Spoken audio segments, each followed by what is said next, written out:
What's going on there, Wolfpack? You know, California got lucky.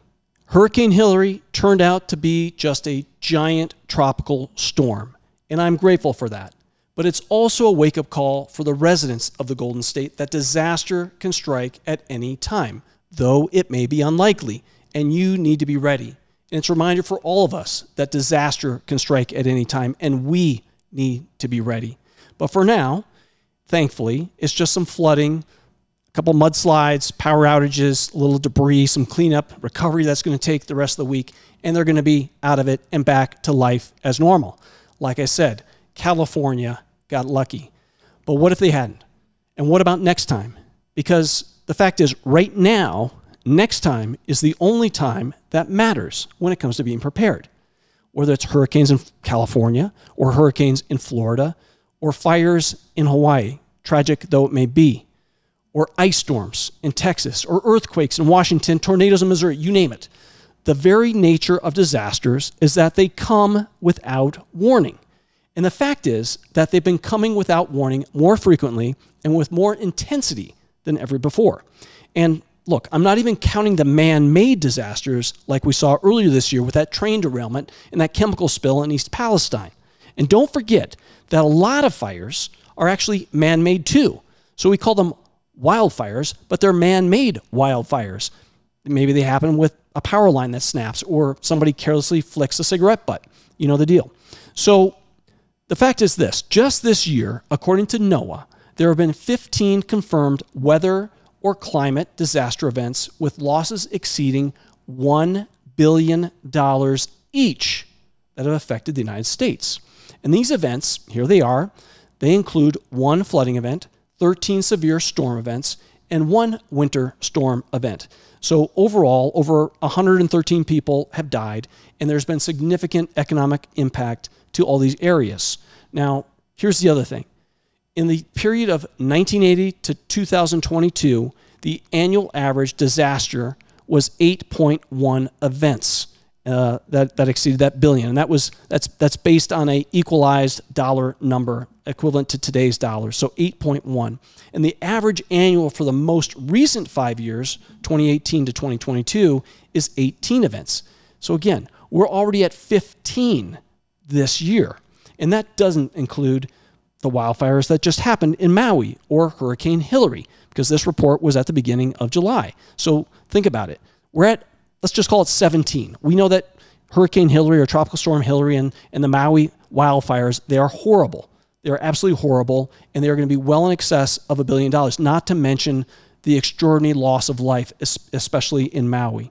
Now, 17 versus a 40-year average of 8 and a 5-year average of 18. We're already at 17. And hurricane season, the hard part of hurricane season out east, it hasn't even really started yet. So what's going to happen? I don't know. But here's the data all the way back since 1980, when someone decided that it was a good idea to count it. As you can see, disasters are on the rise. The cost of these disasters are on the rise. In fact, disasters are getting so bad that, as you've read in many news releases and headlines, insurance companies are deciding to say sayonara to places where even for them, the risk is too great and it's not worth it. So insurance companies are leaving California, not because of politics, but because of fire loss risk. And they're leaving Florida. Again, not because of politics, but because of hurricane loss risk. Okay? These guys, they're dollars and cents. And for them, the risk is too great. So they do what any good business would do.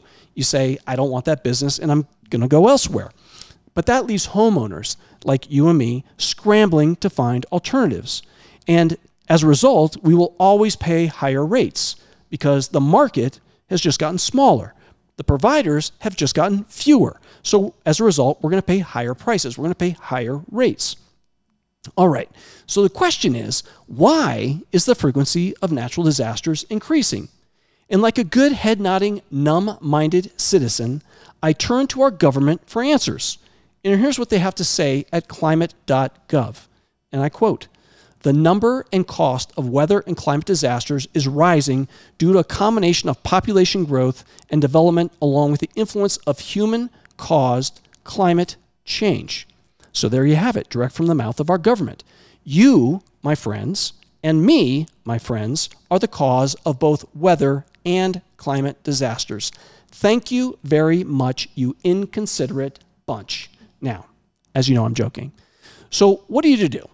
And the answer is, very simply, you prepare. We all know this. We all know that the storm that will hit us, whatever it may happen to be, whatever eventuality, it is going to eventually pass. And what you need to be focused on most immediately is getting through the first 3 days, maybe a week, maybe a month. Most likely, if you are impacted, you're going to lose power.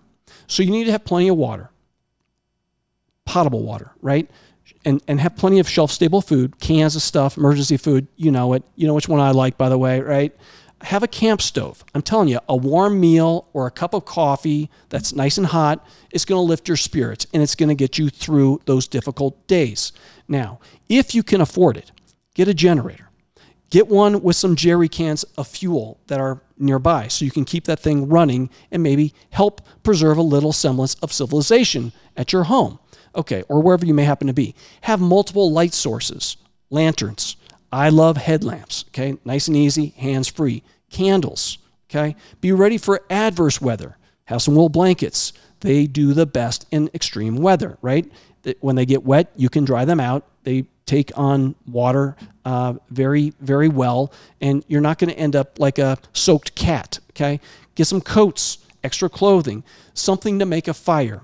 Even if you really get in a bind and you don't have a fireplace in your home or wherever you may happen to be, I'm sure that if it comes to that and you want to stay warm, you're going to figure it out. Make sure you know how to start that fire regardless of the weather situation. Make sure you know how to start that fire in wet conditions because most likely it will be a wet condition. Now, have a small radio, a couple of two-ways with extra batteries. I carry around a small solar panel and I use it to recharge my phone when I'm out in the wood or just to have handy. Now, I've tested it and it works great. They're out there on Amazon. Go get some. Get something like that so you can communicate and have your phone charged and have a line of comms out. The satellites aren't going to be out, okay? Your home may be. The electric may be. The power may be. But the satellites, they're going to be up there for the most part unless there's an EMP or something devastating like that. But at any rate, I'm talking about natural disasters for the most part here. But most importantly, the thing is, don't wait for the eventuality to happen. You know this. Do your homework now. Many of you have. If you haven't, take the time right now, brush up on it, get smart, be ready for the most likely event that you may have happen in your area. Okay. Now, one place I like to go to search for good advice is survivaldispatch.com. I'm not getting paid for this. We're good partners. Chris Heaven is my bud. He's a great guy, and he's really doing a lot of work to give you an opportunity to get smart on so many survival-related things. So survivaldispatch.com. They put a lot of videos on YouTube, but I like to go to their website directly. All their videos there, they do link to YouTube, but you can watch them right off their website.